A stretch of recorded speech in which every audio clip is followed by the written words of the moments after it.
Thanks a lot, Josh.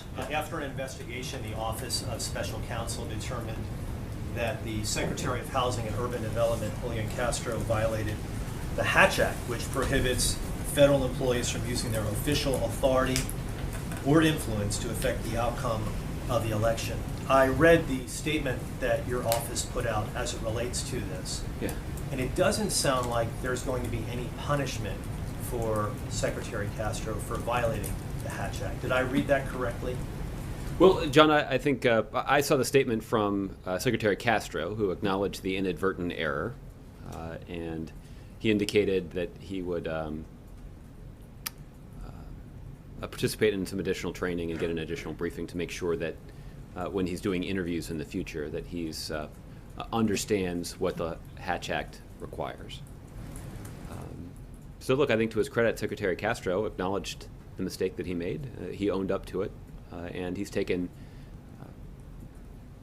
the necessary steps to prevent it from happening again. I think that's I think the expectation that people have when you make a mistake, particularly in a situation like this.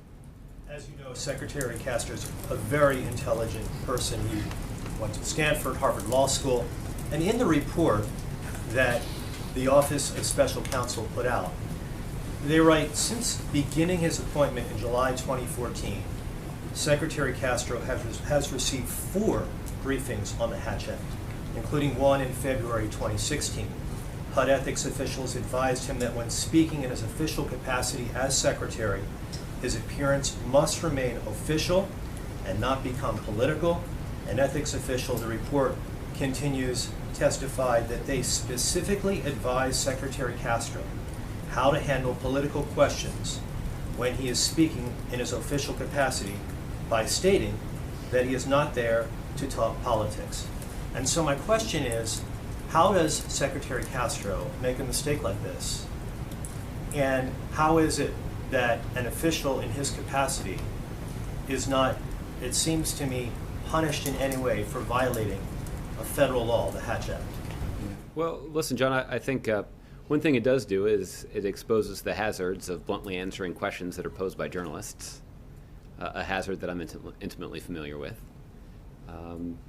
So look, again, Secretary Castro, I think, was pretty blunt in his letter about acknowledging that he'd made a mistake and taking the kinds of steps to ensure that that mistake wouldn't be repeated. I'm quite confident that when he reads the transcript of the exchange that you and I are having, that it will feel like a punishment. It seems to be a pattern, though, because former Secretary of HHS, Kathleen Sebelius, also was found to have violated the Hatch Act. Do you see this as a pattern in the Obama administration where administration officials, very senior level administration officials, are violating the federal law that exists in this regard? No, I don't think it's a pattern at all. I'm not aware of the details of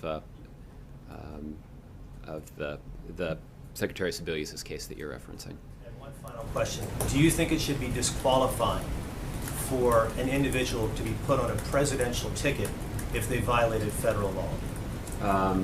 Look, I'm going to leave it to both candidates. Obviously, one candidate has already decided about who he believes should serve with him on the ticket. And so, as it relates to the decision that Secretary Clinton still has to make about who should be added to her ticket, she's getting plenty of advice from people, and I'll let her make that decision. Okay? Paul.